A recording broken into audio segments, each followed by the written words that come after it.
spiritual effort is coming next month as thousands of ministries around the world will unite in prayer for Israel. As Chris Mitchell reports, many believe this historic initiative couldn't be happening at a better time. Mike Bickle of the International House of Prayer in Kansas City explains how this call to intercede for Israel began. We began a call on March 7th, about 6 weeks ago. And the call in essence was to call 1 million people to pray 1 hour a day for Jerusalem for 21 days. It begins May 7th and runs through the 28th. Bickle says the response to this call has now gone viral and global. Well, it's blown up on us, and we did not understand that we quit counting at the 1 million mark about April 1st at the 3 weeks after giving this call. And there's thousands of ministries participating in this at this point in time. I'm guessing well over 5 million will participate. Our website, Isaiah62fast.com, not an International House of Prayer website, has been set up as a place where ministries from around the world can provide their information so people can find a participating ministry in their region.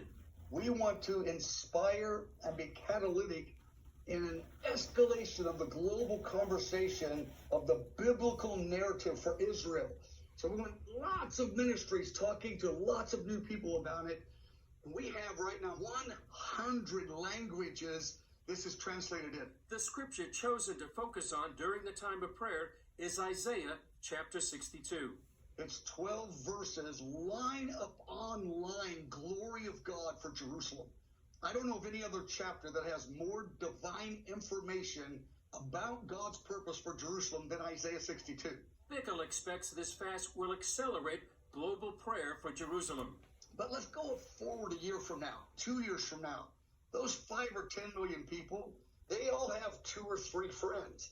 So a year from now, there'll be 20, 30, 40, 50 million people in this conversation about the biblical narrative for Israel. Bickle believes that number may eventually grow to as many as 100 million Christians praying for Israel.